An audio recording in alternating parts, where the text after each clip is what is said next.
স্বতন্ত্র নার্সিং প্রশাসন নার্সিং ও মিডওয়াইফারি অধিদপ্তরকে বিলুপ্ত করে অন্য অধিদপ্তরের সাথে একীভূতের প্রস্তাবের প্রতিবাদে রংপুরে কর্মবিরতি সহ বিক্ষোভ মিছিল সমাবেশ করেছে নার্সেস অ্যাসোসিয়েশন ও মিডওয়াইফারি সোসাইটি।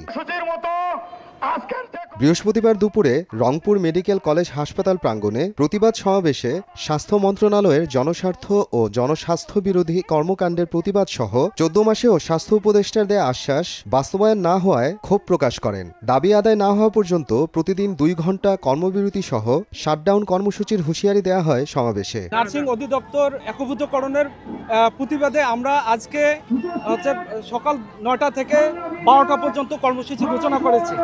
এরপর এইরকম ধাপে ধাপে চলতে থাকবে এবং 2 তারিখে আমরা যদি নীতি নির্ধারকরা এই বিষয়ে কোনো পদক্ষেপ গ্রহণ না করে তাহলে আমরা 2 তারিখ থেকে শাটডাউনে চলে যাব। স্বতন্ত্র নার্সিং ও মিডওয়াইফারির যে আমাদের কমিশন আছে সেটাকে অন্য ঘরের সঙ্গে যোগাযোগ করতেছে, একীভূত করতে যাচ্ছে।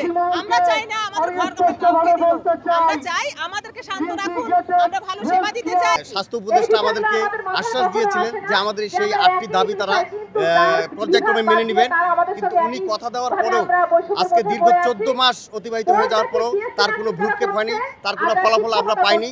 আমরা অত্যন্ত হতাশায় ভুগছি, যার কারণে আমরা সারা বাংলাদেশের নার্সিং সমাজ জেগে উঠেছি। আমরা এর তীব্র প্রতিবাদ করছি। আমরা নার্সিং অধিদপ্তরকে অন্য কোনো অধিদপ্তরের সাথে একীভূত হতে দেব না।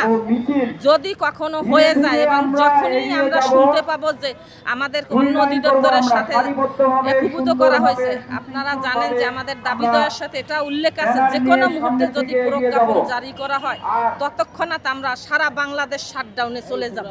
পরে একটি বিক্ষোভ মিছিল হাসপাতাল ক্যাম্পাস সহ রংপুর দিনাজপুর মহাসড়কের মেডিকেল মোড় এলাকা প্রদক্ষিণ করে। সময় সংবাদ, রংপুর।